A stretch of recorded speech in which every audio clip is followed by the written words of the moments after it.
Assalamualaikum warahmatullahi wabarakatuh. Saya Dimas Saputra dari kelas 11 TMK 1.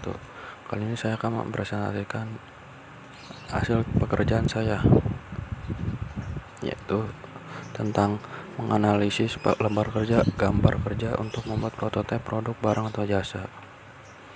Yang pertama, tahapan-tahapan kegiatan desain produk.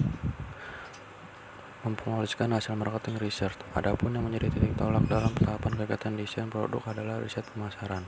Untuk mengetahui produk yang diinginkan pelanggan, produk desainer dapat memperoleh data dari riset pemasaran yang langsung berhubungan dengan pelanggan. Riset ini dilakukan baik untuk produk dan betul-betul baru maupun untuk produk yang sudah ada.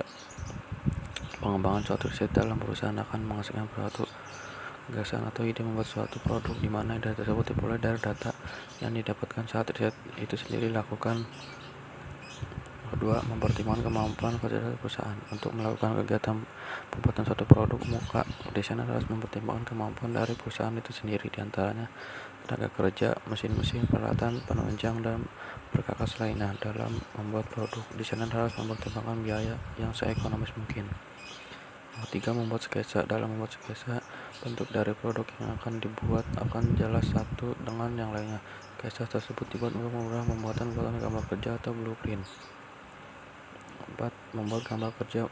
Pembuatan gambar kerja ini merupakan tahapan akhir dalam produk desain produk. Dalam gambar kerja ada dengan skala kecil. Selain itu, dalam gambar kerja juga diperlihatkan bahan-bahan yang akan digunakan untuk dalam pembuatan produk tersebut.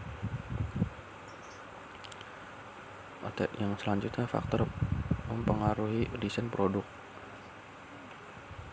Fungsi produk. Setiap produk yang akan dihasilkan mempunyai fungsi atau kegunaan yang berbeda. Hal ini tergantung untuk keperluan agar produksi dibuat. Dengan demikian bahwa desain produk ini berhubungan bentuk dari satu produk. Keduanya memegang peranan penting dalam menentukan satu desain produk yang pada dasarnya untuk memberikan kepuasan maksimal bagi konsumen atau pelanggan, bagi kesehatan maupun segi kualitas. Selanjutnya, standar dan spesifikasi desain, yaitu ada sambung-sambungan, bagian, bentuk, ukuran, mutu, bahan, warna. Selanjutnya, tanggung jawab produk. Ini adalah merupakan salah satu tanggung jawab dari produsen sebagai pembuat produk terhadap konsumen akan keselamatan dan kenyamanan pemakaian produk tersebut. Oleh karena itu, faktor ini menjadi sangat penting untuk mempertimbangkan oleh perusahaan pada waktu mendesain produk tersebut. Harga dan volume. Harga dibungkus daun jumlah dibuat untuk produk berdasarkan pesanan, biasanya jangan beredar. Buat pasaran juga konsumen luas yang harganya relatif lebih murah, sehingga desain produknya akan berbeda pula.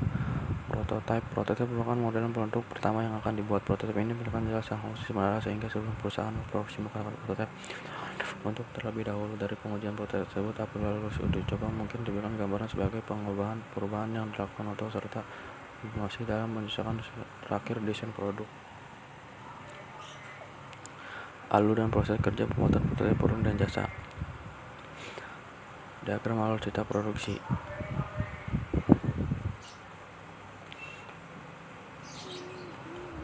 Selanjutnya, prosedur pengawasan mutu produk. Ada kerusakan dan mutu produk seperti jelasan di dalam yang jasa dibuat satu proses. 3. Mencegah dan menghindari terjadinya kerusakan barang produk. Kiat utama untuk dari produk sebenarnya saja. Kendali mutu terpadu. Jenis-jenis pengawasan mutu produk, yaitu pemantauan mutu bahan-bahan, pemantauan proses produksi, pemantauan produk jadi, pengapakan. Alat kendali mutu yaitu diagram pengendali mutu atau quality control chart. 2. Histogram. 3. Peranan komputer. Ya, sekian dari saya, kurang lebihnya mohon dimaafkan. Wassalamualaikum.